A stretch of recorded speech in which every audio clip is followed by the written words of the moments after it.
আজ আপনাদের সাথে শেয়ার করছি স্টাফড আলুর দম, সম্পূর্ণ নিরামিষ ভাবে করা।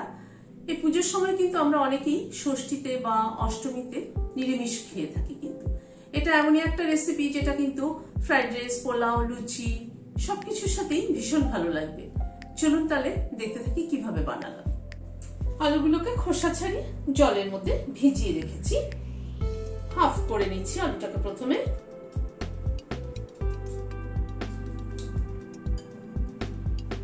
আলুগুলোকে হাফ করে নিলাম।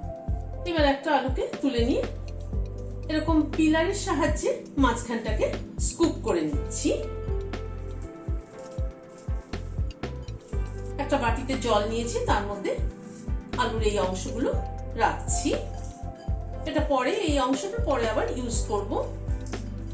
চার সাইডের ওয়ালটা কিন্তু, মানে আলুর যে ওয়ালটা, সেটা কিন্তু খুব একটা বেশি পাতলা করব না, মাঝখানটা স্কুপ করে গর্ত করব। মাঝখানটা যত ভালো স্কুপ করা হবে, পুরটা কিন্তু তত ভালো ভরা হবে, মানে বেশি করে ভরা হবে। আর পুরটা বেশি করে ভরা হলে খেতে কিন্তু বেশি টেস্ট হবে। এইভাবে আলুগুলোকে স্কুপ করে নিচ্ছি, জলের মধ্যে ডুবিয়ে দিচ্ছি, তা না হয়তো কালো হয়ে যাবে।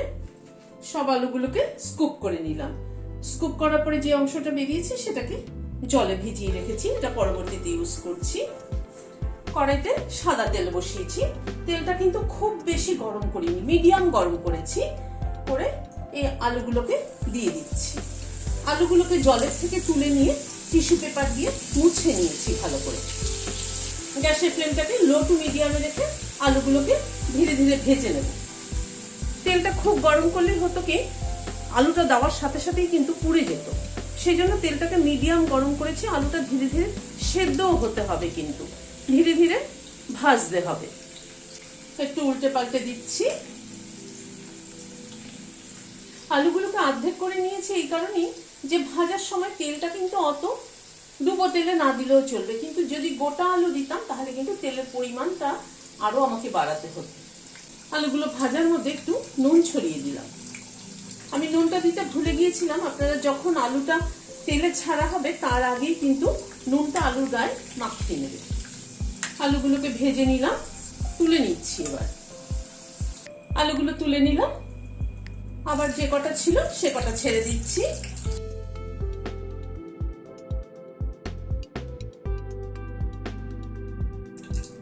সবগুলো আলুকে ভেজে তুলে নিলাম। এবার এখান থেকে খানিকটা তেল তুলে রাখছি, এতটা তেল লাগবে না। আলু স্কুপ করে যে আলুগুলো বেরিয়েছে সেটা দিয়ে দিলাম।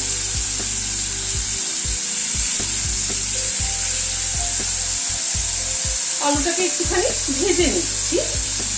নুন দিয়ে দিলাম।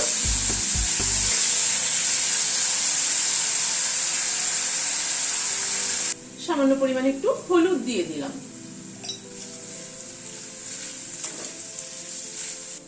আলুটা যখন প্রায় 80% মতো ভাজা হয়ে এসছে, তখন দুটো কাঁচা লঙ্কা কুচি করে দিয়ে দিলাম।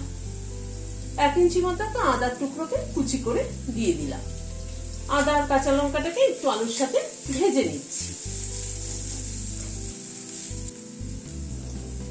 এখানে 100 গ্রাম মতো একটা পনিরের টুকরো নিয়েছি, পনিরটাকে গ্রেট করে দিয়ে দিচ্ছি। আলুর ভেতরে পুরটা কিন্তু টেস্টি হতে হবে, তাহলেই কিন্তু স্টাফড আলুর দম খেতে ভালো লাগবে। পনিরটাকে মিশিয়ে দিচ্ছি আলুর সাথে।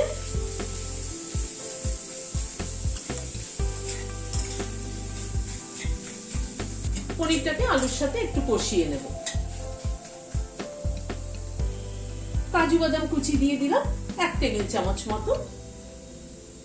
খেজুর কুচি করে দিলাম। এখানে 4টে খেজুর কুচি করে দিয়েছি।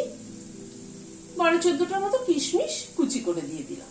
এই ড্রাই ফ্রুটসটা নিজেদের পছন্দ অনুযায়ী দেবেন এবং পরিমাণটাও নিজেদের পছন্দ অনুযায়ী করতে পারেন, কম বেশি করাই যেতে পারে।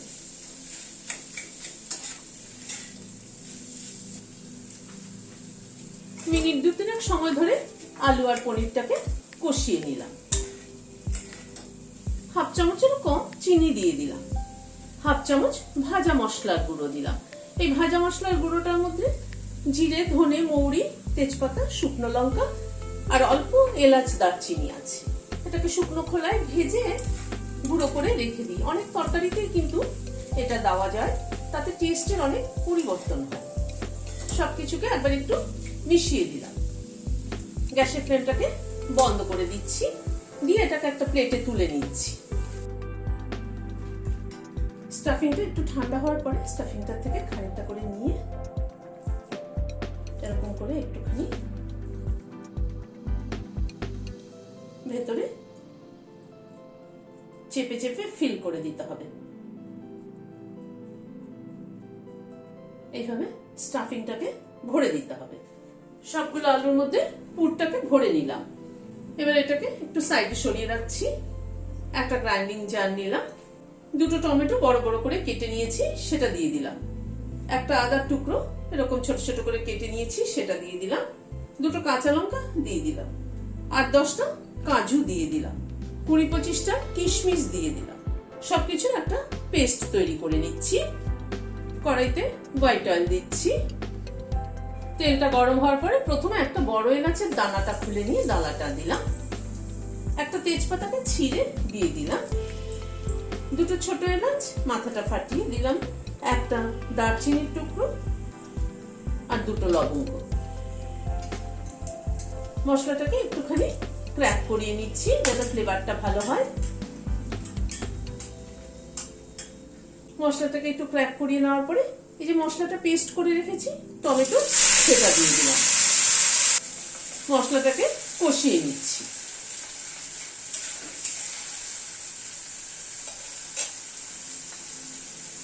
এর মধ্যে কিছু গুঁড়ো মশলা অ্যাড করছি। এখানে রোস্টেড ধনের গুঁড়ো দিলাম 1 চামচ, জিরের গুঁড়ো দিলাম 1 চামচ, কাশ্মীরি রেড চিলি পাউডার দিলাম 1/2 চামচেরও কম, নুন দিলাম আন্দাজ মতো, হলুদ দিলাম পরিমাণ মতো।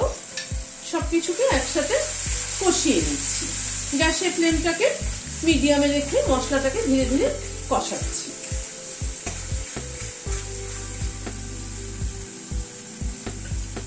গ্যাসের ফ্লেমটাকে মিডিয়ামে রেখে মিনিট 2 সময় ধরে মশলাটাকে কষিয়ে নিলাম। মশলাটা আরেকটু কষানো হবে। 1/2 চামচ ঘি দিয়ে দিলাম।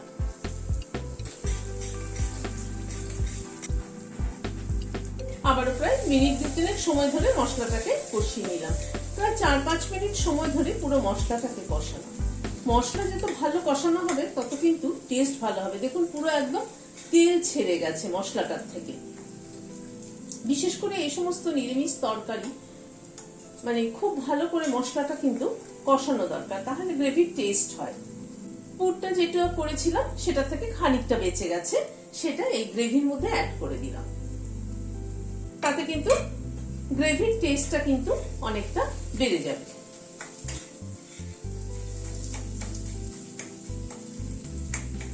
পুরটাকে দিয়ে একটু নাড়াচাড়া করে নিলাম।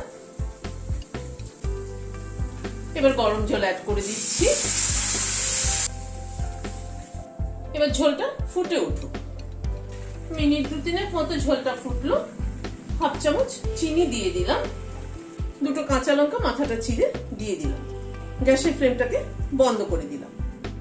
একটা প্লেটের মধ্যে আলুগুলোকে সাজিয়ে নিয়েছি, উপর থেকে ঝোল দিয়ে দিচ্ছি। ভিডিওটি যদি ভালো লেগে থাকে তাহলে একটা লাইক এবং সাবস্ক্রাইব করার অনুরোধ রইল।